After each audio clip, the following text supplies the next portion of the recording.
ॐ यतो यतः समीहसे ततो नो अभयं कुरु शन्नः कुरु प्रजाभ्यो अभयं नः पशुभ्यः।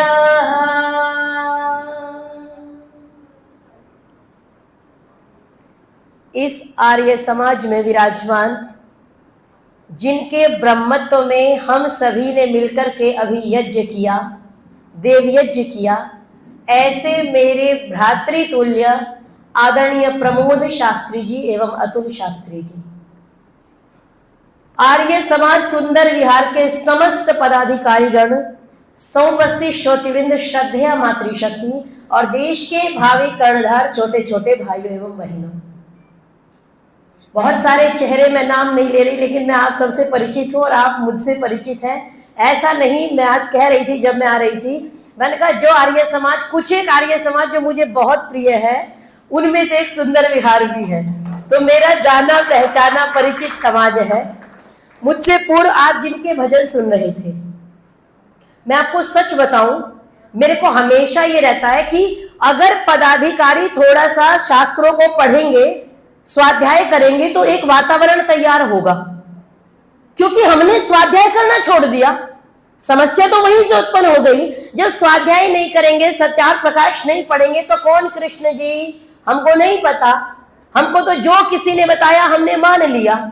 लेकिन जब वो बोल रहे थे तो मैंने गौर से देखा, मैंने कहा लग तो भूपेंद्र जी रहे हैं, लेकिन ऐसे गाना।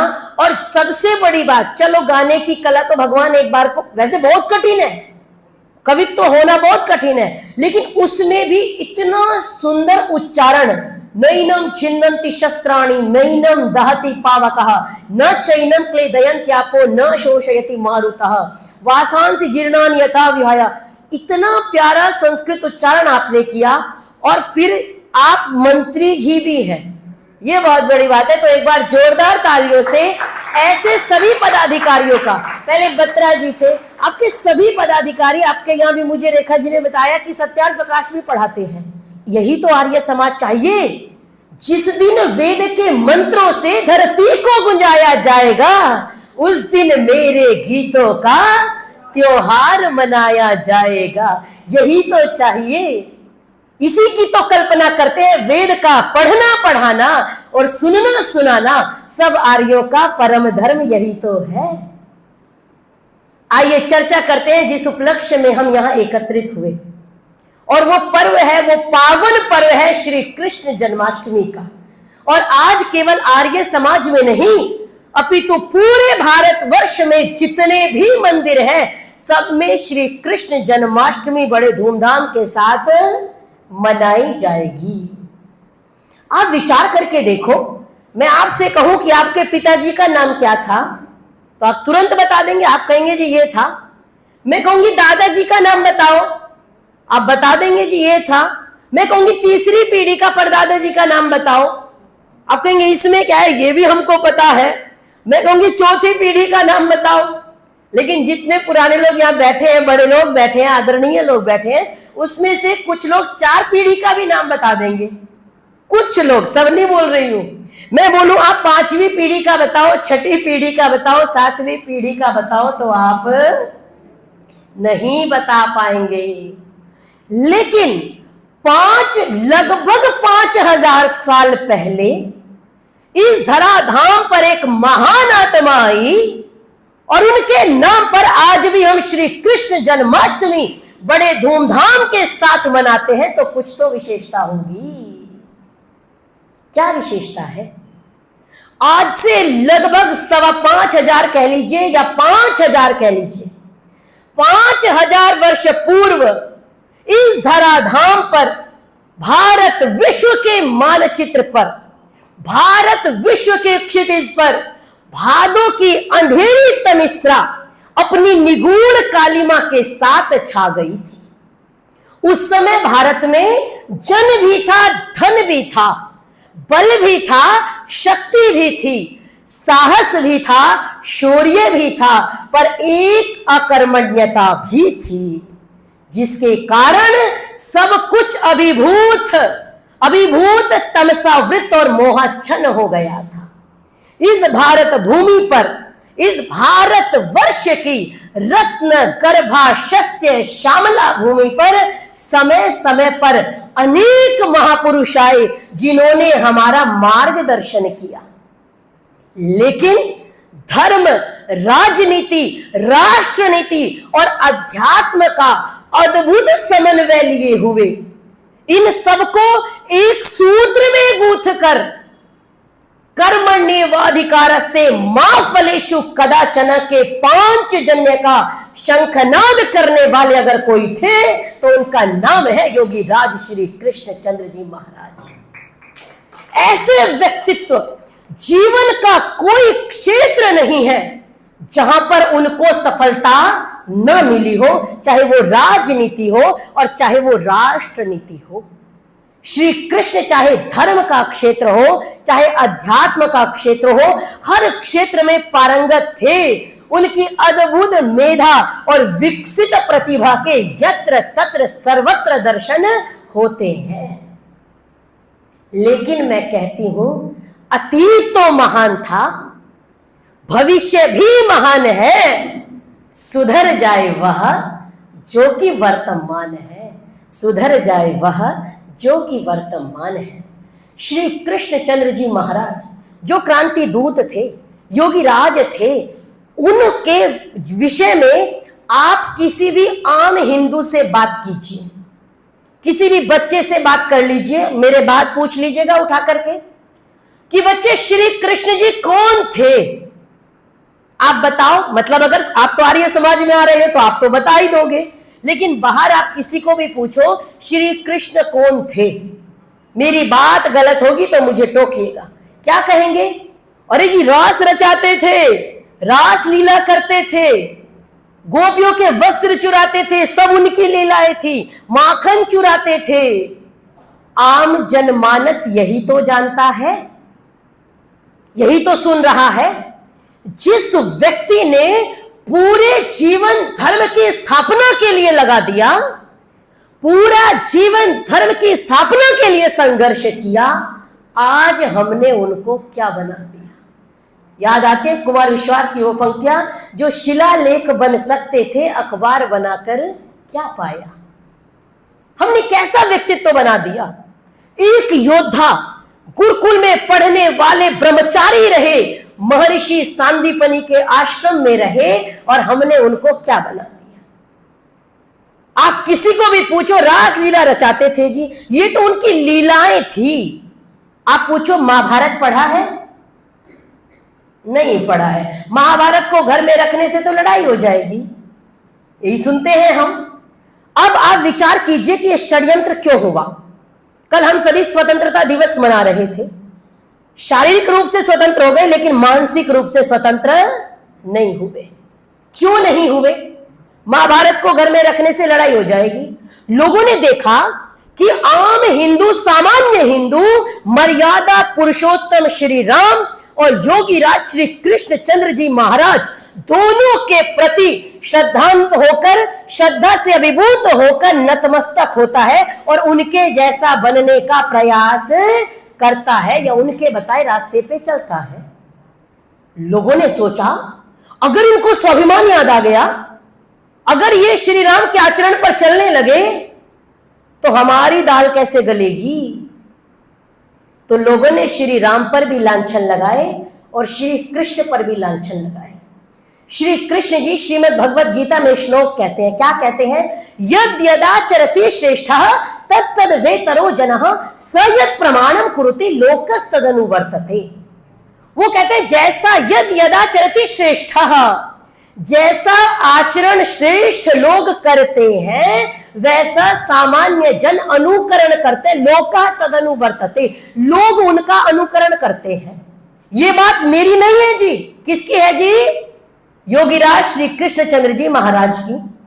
अब हमको बताया गया गोपियों के वस्त्र चुराते थे, तो श्री कृष्ण श्रेष्ठ थे या नहीं थे? केवल तर्क के आधार पे बात करूंगी। श्रेष्ठ थे या नहीं थे? श्रेष्ठ थे।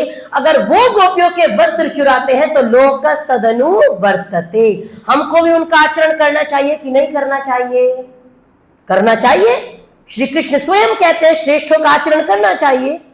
क्या समाज इसको स्वीकार करेगा? करेगा? जो हम स्वयं नहीं कर सकते वो लांछन श्री कृष्ण पे लगा दिया। हमें चोरी करनी थी, अब मैं चोरी करूंगी तो आप कहेंगे जी आयुषी जी ने चोरी कर ली, है ना? तो मैं क्या करूंगी? मैं श्री कृष्ण को घसीट लाऊंगी, श्री कृष्ण को ले आऊंगी कि श्री कृष्ण चोरी करते थे तो आयुषी जी भी चोरी कर सकती है। अब मैं माखन की चोरी करूं या पैसों की चोरी, चोरी तो चोरी है। वैराग्य शतक में कहा गया मनस्यन्यद वचस्यन्यद कर्मण्यन्यद दुरात्मनाम, मनस्येकम वचस्येकम कर्मण्येकम महात्मनाम। जो मन में कुछ और, वचन में कुछ और कर्म में कुछ और, वो व्यक्ति कैसा है जी? दुरात्मा है। और जैसा मन वैसा वचन वैसा कर्म, वो व्यक्ति महात्मा है। तो श्री कृष्ण कभी भी चोरी नहीं करेंगे। अच्छा, हमको तो आर्य समाजी मान के हमको तो कह देते हैं ये तो न राम को मानते न श्री कृष्ण को मानते। अब मैं कृष्ण जन्माष्टमी की वीडियो डाल दूंगी तो कहेंगे देखो ये नहीं मानते, लेकिन अब ये डर के मना रहे हैं। हम डर के नहीं मनाते, लेकिन हम यथार्थ स्वरूप, और मैं पूरे हिंदू समाज से, पूरे सनातनी समाज से कहती हूं, जिस दिन महाभारत के कृष्ण को आपने पूज लिया उस दिन आपकी धरती पे लव जिहाद नहीं होगा। जिस दिन आपने योगीराज कृष्ण को महाभारत के अनुसार, महाभारत के चरित्र का अनुकरण कर लिया, उस दिन कोई आपके एक भी व्यक्ति का धर्म परिवर्तन नहीं करा पाएगा। आप पूजो तो सही, मानो तो सही, लेकिन हमने स्वाध्याय करना छोड़ दिया।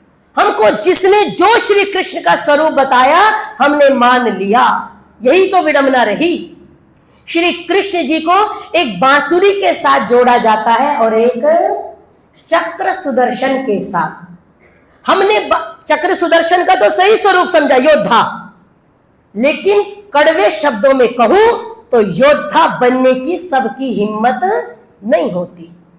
हमने बांसुरी ले आए और बांसुरी लाके क्या किया? मनियारे का वेश बनाया, शाम चूड़ी बेचने आया। और आगे बढ़े, क्या गाया? नैनन में श्याम समाये गो। बोल दीजिए, सबने सुना है, मुस्कुरा रही है लेकिन यहां नहीं बोल रही। नैनन में श्याम समाये गो, मोहि प्रेम का रोग लगाए गो। यही गाते हैं ना। अच्छा, श्री कृष्ण, योद्धा श्री कृष्ण, योगीराज कृष्ण, गुरुकुल में पढ़ने वाले ब्रह्मचारी, नैनन में श्याम समाये गो, मोहि प्रेम का रोग लगाए गो। सुन के अच्छा लग रहा है? नहीं लग रहा। और सुनिए, मैया यशोदा ये तेरा कन्हैया। हिंदू समाज के योद्धा है ये। सारा हिंदू समाज जिनको आदर्श मानता है, हमने उनकी क्या दुर्दशा करी वो सुनिए। मैया यशोदा ये तेरा कन्हैया क्या करता है? तो मुझे लगा ओम का स्वर सुनाते होंगे, हवन करना सिखाते होंगे, यज्ञ करना सिखाते होंगे गुरुकुल के ब्रह्मचारी के पास, और है ही क्या? मुझे लगा यही सिखाएंगे। नहीं, ये नहीं करते। क्या करते? मैया यशोदा ये तेरा कन्हैया, पनघट पे मेरी ये पकड़े है भैया। तंग मुझे करता है, संग मेरे लड़ता है। हाय मैं बची किसकी कृपा से? राम जी की कृपा से। ये भजन आन हिंदू सुनता है, ताली बजाता है और नाचता है, वो ये भूल जाता है कि ये चर्चा योगीराज श्री कृष्ण के विषय में है। आपको लगता है कि हम आजाद हो गए, हम स्वतंत्र हो गए, और क्या कहेंगे? मैं श्री कृष्ण का सबसे बड़ा पुजारी हूं जी, मैंने आज तक उनको कुछ गलत नहीं बोला। आप विचार करो, पनघट पे मोरी ये पकड़े है भैया, तंग मुझे करता है, संग मेरे लड़ता, मैं बची राम जी की कृपा से। श्री कृष्ण जी महाराज जो किसी भी स्त्री का कोई अपमान जिंदगी भर नहीं किए, जो धर्म योद्धा रहे, धर्म की स्थापना के लिए आए, हमने उनको क्या बना दिया? वो राम जी की कृपा से बच रही हैं। और चलिए, आपने कहा रासलीला राधा जी के साथ जोड़ दिया, अब किस आम लड़की भी गा रही है मैं बची राम। भाई तुझे कौन आया? हम गीत तो गाते हैं, लेकिन वो कह क्या रहे हैं उस पर विचार नहीं करते। ये वाक्य श्री कृष्ण से जोड़ा। इनका विरोध करता है आर्य समाज। यही तो है, मैं विरोध करती हूं, मैं आर्य समाजी हूं और मुझे अपने आराध्य के लिए ये भजन पसंद नहीं है, मैं नहीं सुनूंगी। लेकिन हमको कहते हैं आप श्री कृष्ण को नहीं मानते। चलिए, मैं नहीं मानती, आप क्या मानते हो? विष्णु जी के अवतार कुछ लोग मानते हैं ना जी। हमारे यहाँ यही तो सनातन की खूबसूरती है, कोई कुछ मानता है, कोई कुछ मानता है, लेकिन हम फिर भी सबको एक साथ लेकर के चलते हैं। कोई मांस खाता है वो भी सनातनी है, और कोई नहीं खाता है वो भी सनातनी है। कोई मंगलवार को नहीं खाता है। पूछो भाई आप खाते हो? न जी बिल्कुल, आज मंगलवार है, आज नहीं टच करेंगे। अच्छा भाई, एक दिन तो मंगलवार भगवान का, बाकी दिन शैतान के, और दिन कैसे खाते हो? पूरे सावन के महीने में मांस नहीं खाया। अब जीभ तो लपलपा रही थी लोगों की। नोएडा में इतनी लंबी लंबी लाइन लग गई कि उसको देने, मतलब जब वो बांट रहा था या मतलब बेच रहा था, तो वहां उसको 2-4 लोग और लगाने पड़े। तो भी हम हिंदू हैं, ये सनातन है। मैंने उनको महापुरुष माना, मैंने जो उन्होंने जीवन में किया, हम उनके जितने महान नहीं हैं, लेकिन फिर भी उनके बताए रास्ते पे चलने का प्रयास करेंगे, ऐसा हम संकल्प करते हैं। लेकिन आपने कहा विष्णु जी का अवतार है, यही कहा जी, विष्णु जी का अवतार है। चलिए अब इस पे बात कर लेते हैं। मैं आपसे एक बार सहमत हो गई, चलो विष्णु जी का अवतार है, तो विष्णु जी का अवतार पनघट पे बैया पकड़ेंगे क्या? बताइए आप। ये गीत तो तब भी उचित नहीं है। नैनन में श्याम समाएगो, मोहे प्रेम का रोग लगाएगो। भगवान विष्णु के अवतार आपको प्रेम का रोग लगाएंगे या वेद के अध्ययन का रोग लगाएंगे? मुझे ये बताइए। श्री कृष्ण की बांसुरी क्या है? वेद की बांसुरी नहीं है, बांसुरी है जिसकी धुन सुन करके सब देश प्रेमी और धर्म प्रेमी मतवाले हो जाते हैं, मस्ताने हो जाते हैं। वो है कृष्ण की बांसुरी। और ये आम व्यक्ति नहीं बजा सकता, ये वही बजा सकता है जिसने स्वाध्याय किया हो, जो वेद पढ़ता हो, जो उपनिषद पढ़ता हो। हमने तो कह दिया महाभारत को घर में रखने से लड़ाई हो जाती है, पीर पे जाने से तो शांति रहेगी, मरे हुए में टक्कर मारने से तो शांति रहेगी, वहां मत्था फोड़ने से तो शांति रहेगी। लेकिन अगर श्री कृष्ण को मानेंगे सही स्वरूप में, महाभारत को पढ़ लेंगे, तो हमारे घर में अशांति हो जाएगी। कौन बचाएगा हिंदू को? घर सजाने का तसव्वुर तो बहुत बाद का है, घर सजाने का तसव्वुर तो बहुत बाद का है। पहले ये तो तय हो इस घर को बचाएं कैसे, पहले ये तो तय हो इस घर को बचाएं कैसे। और लाख तलवारें झुकी आती हो गर्दन की तरफ, लाख तलवारें झुकी आती हो गर्दन की तरफ, अगर सर झुकाना नहीं आता तो झुकाएं कैसे, अगर सर झुकाना नहीं आता तो झुकाएं कैसे। श्री कृष्ण की बांसुरी का पहला स्वर आपको संक्षेप में बस थोड़े थोड़े से बिंदु बताऊंगी, बाकी आप पढ़ते हैं, स्वाध्याय करते हैं, प्रबुद्ध लोग हैं। पहला गुण है मानवता, पहला स्वर है मानवता, मनुष्यता।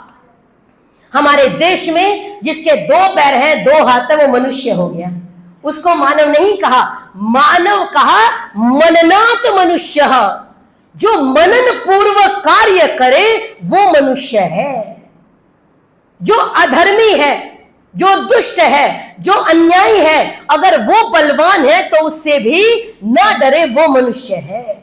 और न्यायकारी अगर धनवान नहीं है तो उससे भी डरता रहे। यही तो मनुष्यता है। क्या अंतर है मनुष्य और पशु में?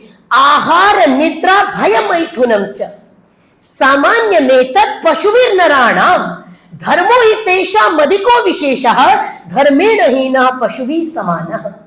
आहार, भोजन, निद्रा, भय, मैथुन माने सृष्टि, ये सब मनुष्य भी करता है और पशु भी करता है। तो मनुष्य और पशु में क्या अंतर है? तो कहा धर्मो ही तेषाम अधिको विशेषः, उनमें अगर कुछ विशेष है तो वो है धर्म। और श्री कृष्ण ने पूरे जीवन धर्म का पालन किया। स्वामी दयानंद सत्यार्थ प्रकाश के एकादश समोल्लास में लिखते हैं, उन्होंने जन्म से लेकर मृत्यु पर्यंत कोई बुरा कार्य नहीं किया। उनका चरित्र आप्त पुरुषों के सदृश था। गुण कर्म स्वभाव से भी उन्होंने कोई बुरा कार्य नहीं किया। ये आर्य समाज मानता है और हमको कहते हैं आप तो श्री कृष्ण को मानते ही नहीं है। हम मानते हैं कि उन्होंने जन्म से लेकर मृत्यु पर्यंत कोई बुरा कार्य नहीं किया, धर्म की स्थापना की। तो हमको भी धर्म की स्थापना करनी चाहिए। धर्म की स्थापना के लिए संघर्ष करना चाहिए। मंजिल मिले न मिले, अब कोई कहेगा जी दो मुट्ठी भर आर्य समाजी क्या कर देंगे, धर्म की स्थापना कर देंगे। मैं कहती हूं मंजिल मिले न मिले कोई बात नहीं, मंजिल की जुस्तजू में अपना कारवां तो हो, मंजिल की जुस्तजू में अपना कारवां तो हो। पहला उदाहरण है मानवता, पहला स्वर है मानवता। हमारे अंदर मनुष्यता होनी चाहिए, मानवता होनी चाहिए। क्या है मानवता?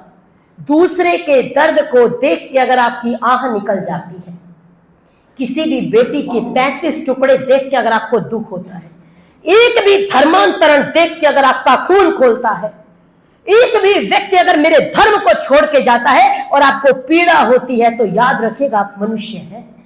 किसी के दर्द को देख के, दूसरे के दर्द को देख के अगर आपकी आह निकल जाती है, तो बस इतनी सी बात आपको इंसान बनाती है, तो बस इतनी सी बात आपको इंसान बनाती है। श्री कृष्ण का बांसुरी का पहला स्वर था मानवता, मनुष्य बनिए। गो सेवा करते थे, केवल मनुष्य नहीं गो सेवा भी करते थे, इसीलिए एक नाम क्या था जी? गोपाल। क्या नाम था? नंद बाबा के यहां लाखों गाय थी। ये बात तो सारा विश्व मानता है जी, मानता है कि नहीं मानता है? मानता है। और नंद बाबा के यहां लाखों गाय है, तो दूध भी कितना होगा? कोई क्विंटल दूध होता होगा। अच्छा, दूध को जब जमाते होंगे तो दही कितनी होती होगी? कई क्विंटल दही होती होगी। अच्छा, दही में से घी कितना निकलता होगा? मक्खन कितना निकलता होगा? कई क्विंटल मक्खन निकलता होगा। तो जिसके घर में खुद मक्खन हो रहा है, क्या उसको मक्खन चुराने की आवश्यकता है? नहीं है। मेरे यहां गाय का दूध आता है, इतना सारा मक्खन अभी भी रखा होगा, और आप खा के देखो अमूल बटर फेल ना हो जाए तो बात है। एक बार आप गाय के घी का मक्खन तो खाओ। जब मेरे घर में स्वयं गाय के घी का मक्खन हो रहा है, तो मुझे पड़ोसी का मक्खन थोड़ा ही ना पसंद आएगा। लेकिन नहीं, हमने जोड़ दिया। तो पहला स्वर है मानवता, मनुष्य बनिए, धर्म की स्थापना के लिए संघर्ष कीजिए। दूसरा स्वर है ईश्वर भक्ति। क्या स्वर है जी? ईश्वर भक्ति। अगर आपको मनुष्य बनना है तो उससे पहले ईश्वर भक्त बनना पड़ेगा। जो ईश्वर भक्त होगा वो तो मनुष्य हो गई, ईश्वर को मानेगा। अब आपके यहां लगा दे आप सीसीटीवी की नजर में हैं, तो हम सब सावधान होते हैं कि नहीं होते? अगर नॉर्मल बैठे हैं तो कैसे भी खाएंगे, कुछ भी करेंगे, मस्ती करेंगे, भूल जाएंगे कि हम कौन हैं। लेकिन जैसे ही लगा रहे सीसीटीवी लगा है तो हम सावधान हो जाते हैं। अच्छा, यहां लगा दो आप ईश्वर की नजर में हैं, तो हमको लगता है तो हमारे घर के क्या समस्या है। लेकिन कई बार हमको ये देख करके घबराहट भी होती है, ईश्वर की नजर में है। लेकिन मनुष्य सीसीटीवी से तो डरता है बुरे कर्म करते हुए, लेकिन बुरे कर्म करते हुए ईश्वर से नहीं डरता।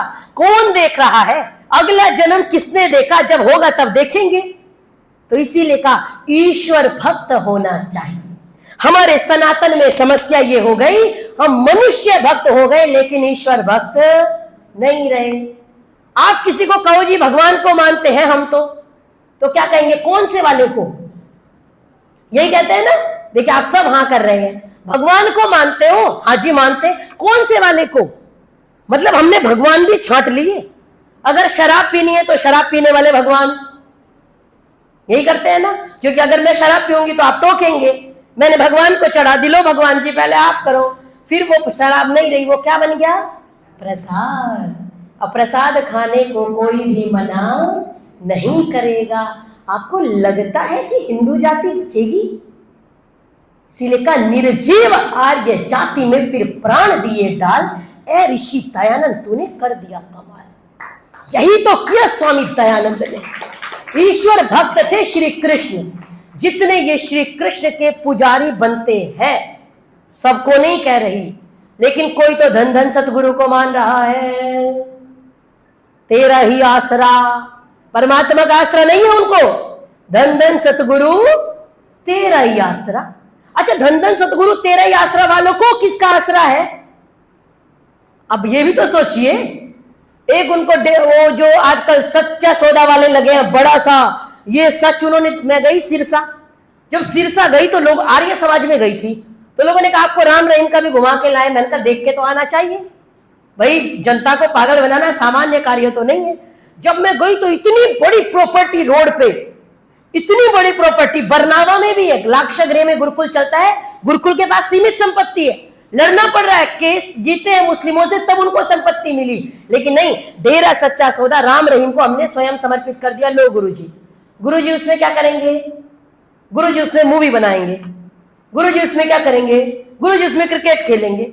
गुरुजी धर्मांतरण थोड़ा ही रोकेंगे, ये कार्य थोड़ा ही करेंगे। अब आप पूछो, जिनकी आप पूजा करते हो वो किसकी पूजा करते हैं? वो तो ईश्वर की पूजा करते हैं। तो भाई डायरेक्ट ईश्वर की पूजा करो ना, ये बिचौलिया की जरूरत क्या है? ईश्वर हमारे पिता है। यह आत्मदा बलदा जस्य विश्व उपासते, वेद मंत्र यही तो समझाते हैं। यह आत्मजा, जो आत्मबल का देने हारा कौन है जी? परमात्मा। परमात्मा हमारे पिता है, तो अपने पिता से मिलने के लिए पुत्र को या पुत्री को बिचौलिए की आवश्यकता होती है क्या? नहीं होती है, मैं तो स्वयं जाके मिल लूंगी। तो ईश्वर भक्त होना चाहिए, यज्ञ करना चाहिए, संध्या करनी चाहिए, स्वाध्याय करना चाहिए। 5 यज्ञों का विधान ऋषि मुनियों ने किया और श्री कृष्ण 5 यज्ञों का पालन करते थे। जब वो हस्तिनापुर जा रहे थे, महाभारत चूंकि पढ़ेंगे नहीं ये लोग, लड़ाई हो जाएगी, तो हमने अपने घर में रख लिया, चलो जी हम देखते हैं। महाभारत में एक उद्योग पर्व में आता है, जब श्री कृष्ण जी हस्तिनापुर जा रहे थे और उनको लगा कि ये युद्ध रुकना चाहिए, क्योंकि इतना बड़ा रक्तपात, इतना भयानक रक्तपात होगा, आचार्य द्रोण जैसे योद्धा लड़ेंगे तो उनको अच्छा नहीं लगा। क्योंकि कोई भी कितना भी बड़ी क्रांतिकारी हो, पहले शांति चाह करके ही क्रांति होती है और क्रांति से ही शांति होती है। तो वो शांति का प्रस्ताव लेके गए, हालांकि वो दुर्योधन को जानते थे। तो रास्ते में जब आप महाभारत पढ़ेंगे तो उसमें चर्चा आएगी कि संध्या का समय हो गया, तो उन्होंने रथ को रुकवाया। अवतीर्य रथातूर्णम कृत्वा शौचम यथा विधि, अर्थात वो रथ से उतरे, अवतीर्य रथातूर्णम कृत्वा शौचम यथा विधि रथ मोचन मादिश्य संध्यामुपविवेशः। उन्होंने रुके, रथ को रोका और वहां पर रुक करके संध्या की। आज कृष्ण जी को मानने वाले लाखों लोगों से मैं जानना चाहती हूं कि सुबह और शाम संध्या कितने लोग करते हैं? बहुत सारे लोग आप में हैं, लेकिन कृष्ण जी को तो सभी मानते हैं ना, तो संध्या सबको करनी चाहिए, देवयज्ञ सबको करना चाहिए। श्री कृष्ण जी जिस ईश्वर की पूजा करते थे, उपासना करते थे, हमको भी उन ईश्वर की उपासना करनी चाहिए। लोकस्तदनुवर्तते, उन्होंने श्रेष्ठ व्यक्ति ने जैसा आचरण किया, हमको भी श्री कृष्ण के समान आचरण करना चाहिए। तो पहला स्वर हुआ मानवता, और मानवता आएगी ईश्वर भक्ति से। और तीसरा स्वर, जब ईश्वर भक्त हो जाओगे तो क्या हो जाओगे? निर्भीक। तो तीसरा स्वर है निर्भीकता। आप विचार करो, जब स्वामी दयानंद 19वीं सदी में धराधाम पे आए तो लोगों ने दुकानें खोल रखी थी। ये तेरी दुकान, ये मेरी दुकान, ये तेरे भगवान की दुकान, ये मेरे भगवान की दुकान। आज लोग बॉडीगार्ड लिए घूमते हैं, प्रचार करेंगे तो जी बॉडीगार्ड की आवश्यकता है, सुरक्षा का डर है। स्वामी दयानंद को आपने देखा कोई बॉडीगार्ड लिए हुए फोटो? देखा क्या? नहीं देखा। काशी जो विद्वत्ता का केंद्र कही जाती थी, जो गढ़ कही जाती थी, वहां जाकर के नारियों की वकालत करी। जो कहते थे स्त्री शूद्रों ना धियाताम, उनको जवाब दिया। कौन था? श्री उनके साथ स्वामी दयानंद के केवल ईश्वर का साथ था और वेद हाथ में थे और इतना कार्य करके गए। जो ईश्वर भक्त होगा वो निर्भीक होगा, वो डरेगा नहीं। अभी मुझे एक कार्यक्रम में जाना था, तो उन्होंने बोला जिनके घर में यज्ञ है ना वो थोड़े से आर्य समाजी है। अब थोड़े से की परिभाषा मैं नहीं जानती क्या होती है। इसका मतलब तो ये है मैं वहां भी चली जाती हूँ, मैं यहां भी चली जाती हूँ, मैं मजार पे भी मत्था फोड़ लेती हूँ, हवन में भी बैठ जाती हूँ। तो ऐसे लोगों के लिए मेरे पास बहुत ही निकृष्ट शब्द है, मैं प्रयोग नहीं करती। आप विचार करो, मैं यहां भी, मैं वहां भी, मैं यहां भी, मैं भाई इंसान हो या दोगले हो? कौन हो? कहीं तो टिको, कहीं तो रुको। जैसे कई बार बोलते हैं ना, भाई ये आदमी थाली का बैंगन है, तो ये तो थाली का बैंगन है, बेचारे को कहीं मत्था फुड़वा लो। और आप सोचो उनकी बच्चे क्या होंगे? जिसके माता पिता थोड़े से आर्य समाजी हैं, उनके बच्चे क्या बनेंगे जी? बेचारों की डामाडोल है, उन्हीं का तो लव जिहाद हो रहा है, उन्हीं का धर्म परिवर्तन होगा, उन्हीं को कोई सिखा पाएगा। तो उन्होंने कहा थोड़े से आर्य समाजी है, और आयुष जी स्पष्ट बोलती हैं, वो शायद इतना सुन नहीं पाएंगे। तो मैं वो बड़ी संकोच करी थी, मैंने कहा नहीं, ये आपने जो मुझे बोला है ना, ये मेरे लिए गौरव का विषय है, शर्म का विषय नहीं है। अगर आप मुझे बोल रही है कि आयुष जी मिथ्या भाषण नहीं करेंगी, सत्य बोलेंगी, वो थोड़े से आर्य समाजी है, तो ये मेरे लिए गर्व का विषय है कि मैं व्यक्ति देख के भाषा नहीं बदलती, चाहे कोई भी बैठा हो। स्वामी दयानंद के शिष्य अगर व्यक्ति देख के भाषा बदलने लग जाएंगे तो विनाश हो जाएगा देश का। सत्य बोलने का साहस कीजिए, निर्भीक बनिए। क्या करेंगे? आत्मा को मार देंगे। अभी आदरणीय भूपेंद्र जी बता रहे थे ना, नैनम छिन्नन्ति शस्त्राणि नैनम दहति पावका। क्यों डरना? ये शरीर तो यही फूक जाना है। अगर मर भी गए तो कौन सा स्पेशल हो जाएगा भाई? जिसको आया है जातस्य ध्रुवं मृत्यु ध्रुवं जन्म मृतस्य च, जो आया है उसने जाना है, मरना है। शरीर यही रह जाएगा, फूक जाएगा, खत्म हो गया। आत्मा जन्म ले लेगी। जैसे शरीर में हम लोग वस्त्र परिवर्तित करते हैं, मैला हो जाता है, कुचैला हो जाता है, फट जाता है, कपड़े चेंज करते हैं, वैसे आत्मा शरीर चेंज करती है। ये हमको श्री कृष्ण ने समझाया है। तो डरना किस लिए? निर्भीक थे, डरते नहीं थे। जब दुर्योधन की सभा में गए तो दुर्योधन की बुद्धि तो कुटिल थी, और जिसके साथ कर्ण रहे तो कुटिल तो वो रहेगा ही। अब कर्ण को महिमा मंडित कर देते हैं। अर्जुन योद्धा था या कर्ण? मैं करती हूं महाभारत पढ़ो, अपने आप समझ में आएगा। रश्मि रथी से मत पढ़ो, आप पढ़ो महाभारत। मूल तो पढ़ते ही नहीं जी, छोटा सा शॉर्टकट बता दीजिए। सत्यार प्रकाश बहुत बड़ा है, टाइम लगता है, कोई छोटा सा सत्यार प्रकाश बता दो। अब छोटे से में सारे भाव आ जाते, तो स्वामी दयानंद जैसे व्यक्तित्व क्या सत्यार्थ प्रकाश में 14 समुल्लास लिखते? नहीं, छोटा सा बता। हम ज्यादा ज्ञानी आ गए, अब हम छोटा सत्यार्थ प्रकाश लिखेंगे। मेरे को तो यही, आप हिंदू समाज को देखो कितना आलसी, पढ़ना भी नहीं चाहते। तो जब दुर्योधन की सभा में पहुंचे तो दुर्योधन ने कहा भोजन ग्रहण कर लो। देखिए श्री कृष्ण, उन्होंने कहा भोजन ग्रहण कर लो। उन्होंने कहा मैं दूत हूं और शांति का प्रस्ताव लेके आया हूं, संधि का प्रस्ताव लेके आया हूं, और जब तक मेरा कार्य पूर्ण नहीं होगा तो मैं भोजन ग्रहण नहीं करूंगा। तो दुर्योधन को उत्तर जमा नहीं। उसने कहा नहीं, थोड़ा सा भोजन ग्रहण कर लो, क्योंकि उसको संधि तो माननी नहीं थी। उसने कहा भोजन ग्रहण कर लो, संधि वंधि का देखते रहेंगे, पहले भोजन तो करो।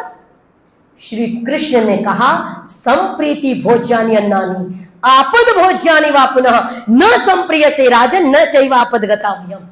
किसी के यहां भोजन दो कारण से किया जाता है, या तो बहुत ज्यादा प्रीति हो, प्रेम हो, आप कहो जय श्री जी हमारे घर आइए, कई बार लोग इतना प्यार से खिलाते हैं तो अच्छा लगता है, और या आपत्ति हो, जैसे बाढ़ आ गई तो आपत्ति आ गई।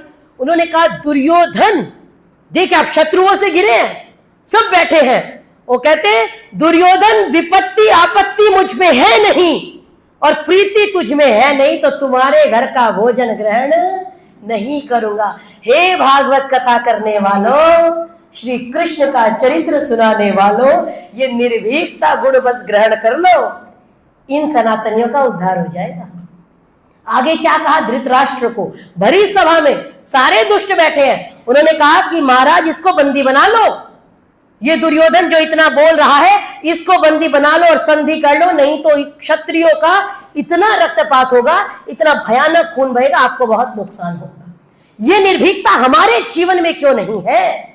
क्योंकि हमने कृष्ण के चित्र की पूजा तो की, लेकिन चरित्र की पूजा नहीं की। तो पहला बांसुरी का स्वर है मानवता, और मानवता तभी होगी जब ईश्वर भक्ति होगी, और जब ईश्वर भक्ति होगी तो निर्भीकता भी होगी। अगला स्वर है, जब निर्भीकता है कहां से आई, तो निर्लोभता, लालच नहीं है। इतने बड़े योद्धा हैं, जिस राजा को चाहे, और विचार करो जब आप महाभारत पढ़ोगे, आज हम मूवी देखते हैं, हमको लगता है क्या हीरो ने मारा भाई, 10-10 गुंडे एक साथ उड़ा दिए, हमको अच्छा लगता है। कटप्पा ने बाहुबली को क्यों मारा, क्यों मारा, क्यों मारा, आपको बाहुबली की बहुत प्रतीक्षा थी, दोबारा आए। हमको लगता है सलमान खान बहुत बड़ा योद्धा है, हमको लगता है ये सब जितने बड़े आपको दिखते हैं फिल्मी पर्दे पे, आपको लगता है बहुत बड़े योद्धा हैं। मैं कहती हूं पढ़ो तो महाभारत, ये सब पानी मांगते नजर आएंगे। पढ़ो तो सही, महाभारत जब पढ़ेंगे, अभिमन्यु खड़ा है, चारों तरफ खड़े हैं महारथी, आचार्य द्रोण जैसे जो पिता के भी गुरु हैं, भीष्म पितामह जैसे इतने बड़े बड़े योद्धा खड़े हैं, कर्ण जैसे लोग खड़े, अकेला खड़ा है अभिमन्यु, लेकिन घबराता नहीं है, डरता नहीं है। ये हीरो क्या मुकाबला करेंगे उस हीरो का? सच्चे हीरो तो वो है। तुम्हारे हीरो को तो एक धमकी आई, एक ही धमकी आई ना, जिस दिन इसको मार दूंगा उस दिन गुंडा बन जाऊंगा, एक धमकी। तुम्हारा हीरो कांच से बाहर नहीं निकलता, ईद के दर्शन देने भी बंद कर दिए। तुम्हारा हीरो इतना बड़ा ताकतवर है, और हमारे हीरो मैदान में डटे रहते हैं, हटे नहीं। अभिमन्यु अकेला मुकाबला करता रहा इतने बड़े योद्धाओं का जो पिता की टक्कर के थे, और बच्चा मुकाबला करता है। ये है हमारे ग्रंथ, ये नहीं सुनाते सनातनी अपने बच्चों को। लोरियों में ये नहीं सुनाएंगे। लोरियों में क्या सुनाएंगे, भूत आ गया सो जा, शेर आ गया सो जा, फलाना आ गया सो जा। अब बच्चा पूरी जिंदगी डरता ही रहता है, बेचारे की क्या गलती, उसने यही तो सीखा है ना, यही तो सिखाया है। उसको बताते अभिमन्यु का इतिहास पढ़ाओ, जब आप पढ़ोगे आपको लगेगा भाई ऐसा व्यक्ति होना चाहिए, ये चाहिए हमको। सनातन में कहीं भी डरपोक बनने की बात नहीं है, योद्धा बनने की बात है। निर्लोभता, श्री कृष्ण ने इतने राज्य जीते, भीम जैसा योद्धा उनकी बात मानता था, अर्जुन जैसा योद्धा उनकी बात मानता था। अब विचार करो कितने बड़े लोग उनकी बात मानते थे, तो जिस जगह को चाहते उसको कब्जा कर लेते। आज वक्फ बोर्ड ने कर तो लिया, पूरी दुनिया कब्जाने को तैयार बैठे हैं, खा रहे हैं बिल्कुल बैठ करके मगरमच्छ की भांति, सारी संपत्ति खा गए देश की। लेकिन उन्होंने दुनिया के किसी भी भूभाग पे कब्जा नहीं किया। अगर कंस का वध किया तो उसके पिता उग्रसेन को राज्य दे दिया, यह है निर्लोभता। अगर जरासंध का वध कराया तो उन्होंने उसके पुत्र सहदेव को राज्य दे दिया। आप सोचिए, महाभारत का इतना बड़ा नायक, इतना बड़े योगीराज दुनिया के किसी भी खंड के शासक नहीं हुए। यही तो निर्लोभता है। इतना निर्लोभ बनना है, पूरी जिंदगी संपत्ति संपत्ति संपत्ति, प्रॉपर्टी। मैं ये नहीं कह रही प्रॉपर्टी नहीं होनी चाहिए, त्याग कर दो, बिल्कुल नहीं होनी चाहिए, लेकिन तेन त्यक्तेन भुंजी था, त्याग पूर्वक उपभोग करो। अपने बच्चों को प्रॉपर्टी तो देते हो, 4 बिल्डिंग दे दी, संस्कार क्या दिए? अगर आप आर्य समाजी थे, अपने बच्चों को क्या सिखाया? आपको हवन करना आता है, आपके बच्चों को कितना हवन करना आता है? भौतिक प्रॉपर्टी दो, लेकिन ये अध्यात्म की प्रॉपर्टी, ये धर्म की प्रॉपर्टी उनको जरूर दो, अवश्य दो, आने वाली पीढ़ी याद रखेगी। वरना तो 4 बिल्डिंग दे दो और संस्कार मत दो। अंतिम में यही सुनेंगे आप, आपने हमारे लिए किया ही क्या है? या तब सुनते हैं जब आप भौतिक प्रॉपर्टी तो देते हैं लेकिन धर्म की शिक्षा नहीं देते। बच्चों की गलती नहीं है। जब आवश्यकता थी उंगली पकड़ के आर्य समाज ले जाने की, सिखाने की, तब तो हमको लगा ये क्यों जाएगा आर्य समाज, बूढ़ा होगा तब देखेंगे धर्म को, अभी क्या देखना धर्म को। तो पहला बांसुरी का स्वर है मानवता, दूसरा ईश्वर भक्ति, तीसरा निर्भीकता, चौथा निर्लोभता और पांचवा है शालीनता और मैत्री भाव। शालीन कितने थे और मैत्री भाव तो दुनिया जानती है, सुदामा और कृष्ण प्रसिद्ध आप सभी जानते हैं। शालीनता इतनी कि जब राजसूय यज्ञ हो रहा था युधिष्ठिर का, तो उन्होंने पता है क्या कार्य किया था? चरण क्षालने कृष्ण ब्राह्मणानाम स्वयं अभूत। उन्होंने पैर धोने का कार्य लिया था ब्राह्मणों के, मैं उनका आदर सत्कार करूंगा। अरे श्री कृष्ण इतने बड़े योद्धा, इतने बड़े योगीराज पैर धोने का कार्य लेते हैं, और आर्य समाज में मुझे दरी बिछानी पड़ जाए तो मैं दरी बिछाऊंगा, ये मेरा काम है। किसका काम है भाई? मेरा घर है आर्य समाज। आप मुझसे, मैं आज भी, आप कोई भी काम करा लीजिए आर्य समाज का छोड़िए, अगर देश हित में कोई भी कार्य है, मुझे दरी बिछाने में भी संकोच नहीं है, मुझे पुस्तकें उठाने में संकोच नहीं है, मुझे माइक हटाने में संकोच नहीं है, क्योंकि गुरुकुल में हमने यही सीखा है, कोई भी कार्य छोटा बड़ा नहीं होता। आप श्रद्धा पूर्वक कीजिए। श्री कृष्ण जब भी आपके मन में अभिमान आए, जब भी घमंड आए, श्री कृष्ण को याद करना। चरण क्षालने कृष्ण ब्राह्मणानाम स्वयं अभूत। पैर धोने का कार्य लिया तो हमारी तो औकात ही क्या है? एक बार त्याग करके देखिए तो सही। और छठा स्वर है नीतिमत्ता, नीतिमान। कृष्ण जी जैसे नीतिमान व्यक्ति आपको इस धराधाम पे गिने चुने मिलेंगे। एक दो उदाहरण आपके सामने देती हूं। इतने बड़े नीतिमान थे कि आप जब उनको पढ़ेंगे तो एक बार महाभारत का युद्ध कितने दिन चला जी? 18 दिन। कितने दिन? 18 दिन। इसीलिए महाभारत का जो विभाजन है वो 18 पर्वों में है।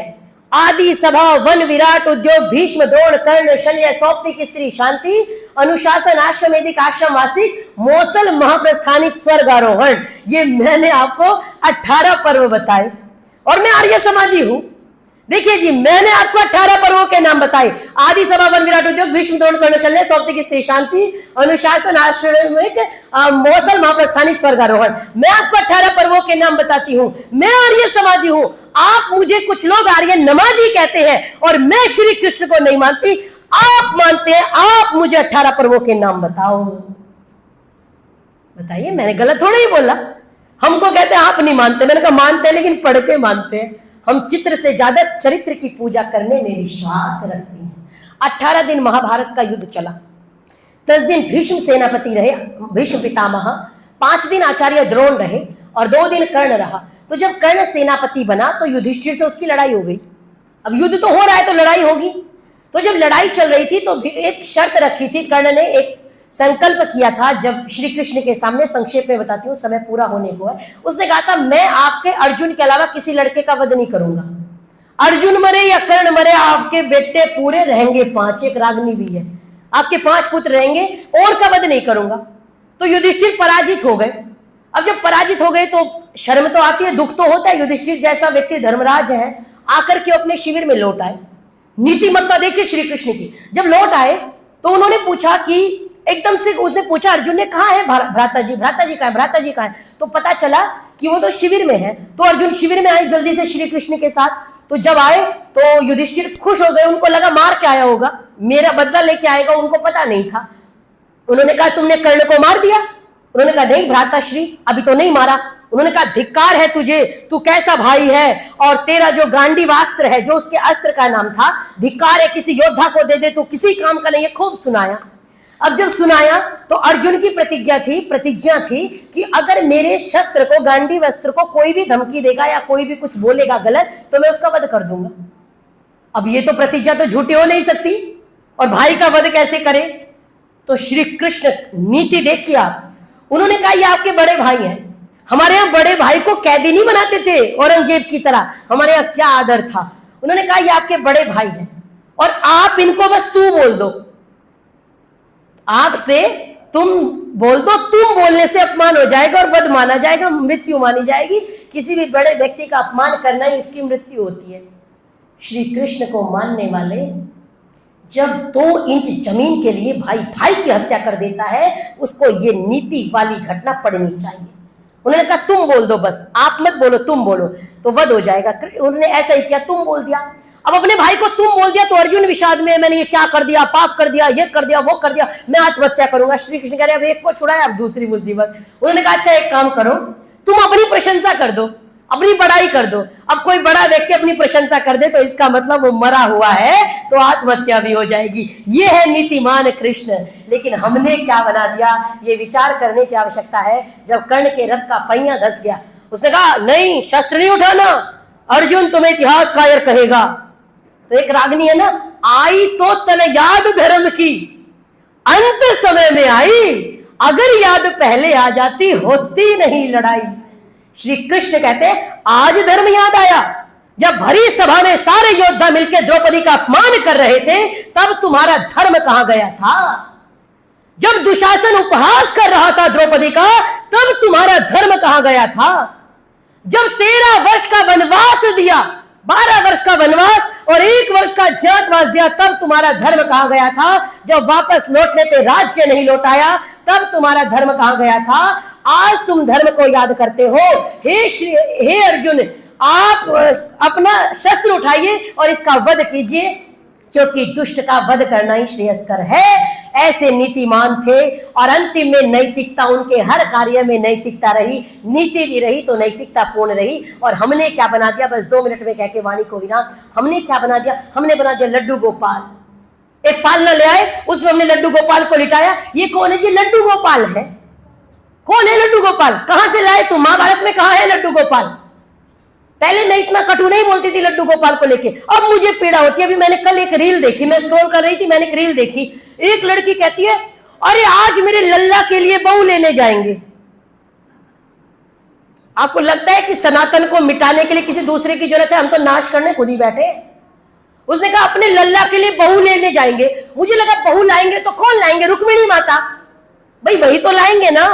वो कहते नहीं नहीं, आज हम अपने लल्ला के लिए बहू लेने जाएंगे। बहू कौन, तो राधा। हे मूर्खाधिराज, एक उदाहरण दो जहां राधा जी उनकी बहू हो। कौन थे, श्री कृष्ण। सौप्तिक पर्व में चर्चा आती है, श्री कृष्ण स्वयं कहते हैं, अभी सुन रहे थे ना आप, रुक्मिणी माता एक पत्नी के पति थे मात्र। भी भजन में आपने सुना आदरणीय भूपेंद्र जी से, ब्रह्मचर्य महद्घोरम तीर्थवा द्वादश वार्षिकम हिमवत पार्श्व मास्थाय यो मया तपसार्जितः समान व्रतचारिण्याम रुक्मिण्याम यो अन्वजायत और सनत कुमार तेजस्वी प्रद्युम्ने नाम में सुता। श्री कृष्ण स्वयं कहते हैं मैंने जो तप से अर्जित किया 12 वर्ष तक, विवाह के बाद ब्रह्मचर्य का पालन करके जो संतान उत्पन्न हुई उसका नाम था प्रद्युम्न। आज उन श्री कृष्ण पे लांछन लगाते हुए हमको शर्म होनी चाहिए। अरे मनियारे का वेश बनाया। मैंने पहले बोला तो लोगों ने मुझे कहा आप ज्ञान मार्गी तो हैं पर आप भक्ति मार्गी नहीं है। भक्ति मार्गी का मतलब होता है जब मैं नाचूंगी ना, श्याम मनियारे का वेश बनाया, श्याम चूड़ी बेचने आया, यहाँ पे थोड़ा आडंबर करूंगी तो मैं भक्ति मार्गी भी कहलाऊंगी। मैं कहती हूँ श्री कृष्ण चूड़ी नहीं बेचते थे। और क्या कहा, राधा जी के लिए बेचने ही तो आए थे, सामान्य लड़की के लिए थोड़े आए थे। मैं कहती हूँ आपने विष्णु जी का अवतार माना, विष्णु जी का अवतार तो चूड़ियों की वर्षा कर देंगे, उनको चूड़ियां बेचने की क्या आवश्यकता। हे हिंदू समाज, जो कृष्ण योग विद्या में पारंगत माने जाते थे, भारत के जनमानस में भगवान से पूजे जाते थे, जिनकी गीता गूंज रही है आज धर्म के नारों में, वो कृष्ण चूड़ी बेच रहे हैं भक्तों के दरबारों में, वो कृष्ण चूड़ी बेच रहे हैं भक्तों के दरबारों में। और आज आप जो इतनी गालियां देते हैं श्री कृष्ण को, शिशुपाल ने, बहुत समय कम था, मुझे बहुत सारी बातें कहनी थी, शिशुपाल को इतनी आप कहते हैं गालियां दी शिशुपाल ने। शिशुपाल ने कहा, क्या कहा था उनको, बहुत सारी गाली दी कि इनकी अगर पूजा क्यों करी, वसुदेव की करते, वृद्ध मान के की तो वसुदेव बड़े हैं, उनके पिता है तो उनकी करते, अगर इनको आपने प्रिय माना तो द्रुपद की करते, अगर आचार्य मान के की तो द्रोण की करते, ऋत्विक मान के की तो कृष्ण द्वैपायन की करते, आपने इनकी पूजा क्यों की। न ये पुरोहित है न ये आचार्य है, क्योंकि शिशुपाल चिढ़ रहा था। लेकिन एक भी गाली शिशुपाल ने चरित्र संबंधी नहीं दी, लेकिन हम दे रहे हैं। तो मैं याद करती हूं कि कब तक कहरी सहन करेगा शरारत श्रीगाल की, कब तक कहरी सहन करेगा शरारत श्रीगाल की। और कहीं ना कहीं तो हद होती है कुचक्र और कुचाल की। चक्र सुदर्शन लेना होगा, चक्र सुदर्शन लेना होगा।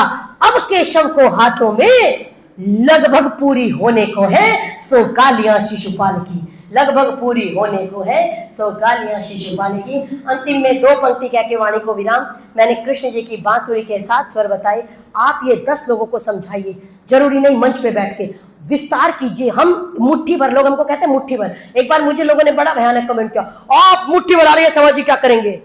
मैंने कहा पांडव 5 थे, कौरवों को औकात बता दी थी, तो तुम्हारे लश्कर के मुकाबिल हम इतने ही काबिल हैं।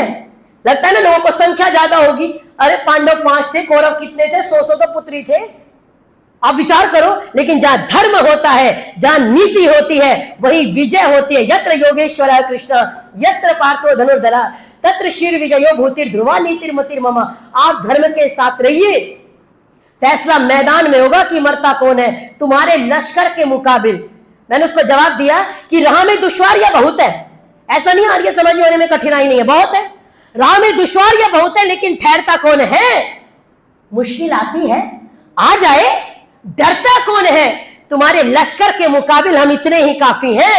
फैसला मैदान में होगा कि मरता कौन है, फैसला मैदान में होगा कि मरता कौन है। अंतिम में 2 पंक्ति सारूप में, सूनी हो गई भारत माँ की गोदी है घनश्याम, सूनी हो गई भारत माँ की गोदी है घनश्याम, कृष्ण मुरारी आजा सुदर्शन धारी आजा, कृष्ण मुरारी आजा सुदर्शन धारी आजा। आप सभी ने बहुत ध्यान से सुना, आप सभी का बहुत बहुत आभार, बहुत बहुत धन्यवाद।